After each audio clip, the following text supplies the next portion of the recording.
Hello everyone. आज मैं आपके लिए फिजिक्स का डीसी पांडे का एक क्वेश्चन लेके आया हूँ। अच्छा क्वेश्चन है, इसमें हम बहुत बातें करेंगे। तो मैंने एक सर्किट डायग्राम बनाया है और दो क्वेश्चन दिए, question A question B. Question A है when I6 is equal to 0 ampere. I6 मतलब current in resistance R6 resistor में करंट कब ज़ीरो होगा। और दूसरा क्वेश्चन है when R1 is equal to 1 ohm, R2 is equal to 2 ohm, R3 is equal to 2 ohm, R4 is equal to 4 ohm, R5 is equal to 8 ohm, तब I की value क्या होगी। आई आप देख रहे हैं बैटरी का करंट है, बैटरी से कितना करंट निकल रहा है। ठीक है, अगर आपको ये क्वेश्चन आता है तो आप ट्राई करिए। मेरा वीडियो अभी पॉज करिए, खुद ट्राई करिए, उसके बाद मेरा सॉल्यूशन देखिएगा। ठीक है, तो अब मैं मानता हूँ कि आपने अपना ट्राई कर लिया है, अब मेरा सॉल्यूशन देखिए। ठीक है, तो ध्यान से अगर आप देखेंगे तो यहाँ से ये ये ये ये पूरा पोर्शन एक व्हीट स्टोन ब्रिज बन रहा है। व्हीट स्टोन ब्रिज, ठीक है, व्हीट स्टोन ब्रिज बन रहा है। व्हीट स्टोन ब्रिज आप सबने सुना होगा, जो 12th में होगा, जो नीट या जेई का एग्ज़ाम देने वाला होगा, आप सबने सुना होगा। तो व्हीट स्टोन ब्रिज का एक बैलेंस ब्रिज का एक कंडीशन होता है कि R2/R1 is equal to R4/R3। If ये कंडीशन अगर ट्रू है, ये कंडीशन ट्रू है, R2/R1 is equal to R4/R3, तो जो करंट होता है उस रजिस्टर में जो उनके बीच में कनेक्टेड है उसमें ज़ीरो होता है। तो R6 में करंट कब ज़ीरो होगा, R6 में करंट कब ज़ीरो होगा, जब ये कंडीशन सेटिस्फाई करेगी, then I6 must be zero. ठीक है, तो बस यही आंसर था क्वेश्चन ए का कि ये कंडीशन जब ट्रू होगा। इसको ऐसे भी लिख सकते हैं, शायद यहाँ दिख नहीं रहा होगा, यहाँ लिख देता हूँ। इसको ऐसे भी लिख सकते हैं कि R2 into R3 is equal to R1 into R4। ऐसे भी ऑप्शन में दिया रहता है, आप देख लीजिएगा ऑप्शन में ये है कि ये है, उसके अकॉर्डिंग आप चूज़ कर सकते हैं ऑप्शन। तो अब क्वेश्चन बी पे आते हैं। क्वेश्चन बी है अगर R1 R2 R3 R4 इन सब का रेजिस्टेंस का वैल्यू ये असाइन कर दिया जाए तो करंट क्या होगा। ये करंट वोल्टेज भी डिलीवर कर रहा है इन सबको। ठीक है, तो फिर से चेक करते हैं क्या ये व्हीट स्टोन ब्रिज का कंडीशन अभी भी सेटिस्फाई कर रहा है रजिस्टेंस की वैल्यू असाइन करने पर। R2/R1 और R4/R3 देखते हैं। R2 कितना है, 2/1 इक्वल टू 4/2, तो 2/1 ही है। हाँ देखो, व्हीट स्टोन ब्रिज का कंडीशन सेटिस्फाई कर रहा है, मतलब कि R6 का यहाँ कोई रोल नहीं है, नो रोल ऑफ R6। ठीक है, R6 का कोई रोल नहीं है, मतलब R6 में करंट, आपने पढ़ा होगा कि R6 में करंट नहीं जाता है। ठीक है, तो मैं बोल रहा हूँ एक रेजिस्टेंस है, ये इसका ए पॉइंट है, ये इसका बी पॉइंट है, इसमें करंट 0 एम्पियर है, करंट 0 एम्पियर है। शायद ये नहीं दिख रहा होगा आपको, मैं यहाँ लिख देता हूँ।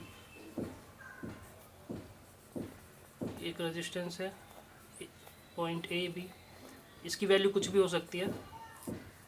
अगर इसमें करंट 0 है, आई अगर 0 है, तो इसके अक्रॉस वोल्टेज कितना होगा, वोल्टेज अक्रॉस आर कितना होगा, according to Ohm's law I into R होता है।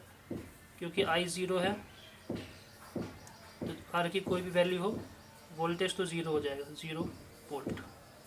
ठीक है, 0 वोल्ट मतलब शॉर्ट सर्किट, 0 वोल्ट मतलब शॉर्ट सर्किट या ओपन सर्किट। शॉर्ट सर्किट कब, जब वोल्टेज 0, और ओपन सर्किट कब होता है, जब करंट 0 होता है, आई अगर 0 है। तो मैं दोनों कंडीशन से इस क्वेश्चन को सॉल्व कर सकता हूँ, या तो शॉर्ट सर्किट कंडीशन लेके या तो ओपन सर्किट कंडीशन लेके।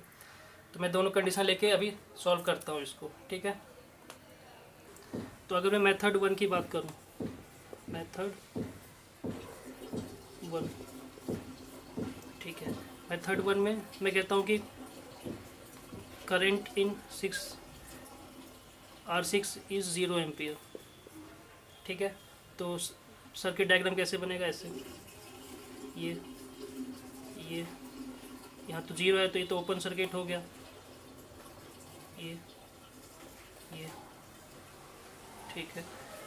R1 कितना है 1, R2 कितना है 2, R3 कितना है 2, R4 कितना है 4, ठीक है। यहाँ पे एक रेजिस्टेंस कनेक्ट है जिसकी वैल्यू है 8 ओम, ठीक है। वोल्टेज V, यहाँ एक और लिख सकते हैं कि चलो वोल्टेज V मैं मान लेता हूँ 100 वोल्ट, ठीक है। तो ध्यान से देखिए, ये सीरीज़ में है, ये भी सीरीज़ में है, तो ये फिगर क्या बन जाएगा 2 + 1 3 ओम, और ये हो जाएगा 6 ओम, 6 और 3 पैरेलल में, तो ये यहाँ से पूरा रिड्यूस होके 6 पैरेलल विथ 3 प्लस सीरीज़ में 8 ओम, तो ये रेजिस्टेंस आ जाएगा पूरा, है ना, इक्विवेलेंट रेजिस्टेंस। तो ये कितना हो जाएगा 6 पैरेलल विथ 3, 6 × 3/6 + 3 + 8 हो गया 18/9, यानी 2 + 8 = 10 ओम, ठीक है। तो अब क्योंकि इसका इक्विवेलेंट रेजिस्टेंस आ चुका है तो अब हम करंट आराम से निकाल सकते हैं। करंट होता है V/R, V है 100, R है 10, करंट कितना आएगा 10 एम्पियर, ठीक है। अब मैं मेथड 2 की बात कर रहा हूँ। फर्स्ट मेथड में मैंने करंट 0 लिया था R6 में, क्योंकि बैलेंस डिश था, ठीक है। अब क्योंकि मैंने बताया करंट 0 है, किसी भी रजिस्टर के अक्रॉस अगर करंट 0 होता है तो उसमें वोल्टेज भी 0 होता है, तो मैं अब शॉर्ट सर्किट लेके कर रहा हूँ, यानी वोल्टेज अक्रॉस 6 ओम 0 लेके सॉल्व कर रहा हूँ, ठीक है। 0 volt, voltage across 6 ohm is 0 volt, ठीक है। तो अब फिगर कैसे बनेगा जब वोल्टेज 0 होता है, तो ऐसे इसके अक्रॉस वोल्टेज 0 है, मतलब शॉर्ट सर्किट, दोनों पॉइंट्स को कनेक्ट कर देंगे, ये ऐसे, ठीक है। तो R4 की वैल्यू थी 4 ओम, ये 2 ओम, ये 2 ओम, ये 1 ओम। तो अब ध्यान से देखेंगे कि ये और ये पैरेलल में, 1 parallel with 2, similarly 2 parallel with 4, ठीक है। ये दोनों आपस में पैरेलल है क्योंकि दोनों पॉइंट सेम है। ध्यान से देखो, इस दोनों के भी दोनों पॉइंट सेम है, इस दो रेजिस्टेंस के भी दोनों पॉइंट सेम है। तो जब भी ऐसा होता है मतलब दो रेजिस्टेंस पैरेलल में कनेक्ट है। और साथ में क्या है इनके, एक R5 है, R5 वैल्यू 8 ओम है, 8 ओम, ठीक है। यहाँ वोल्टेज है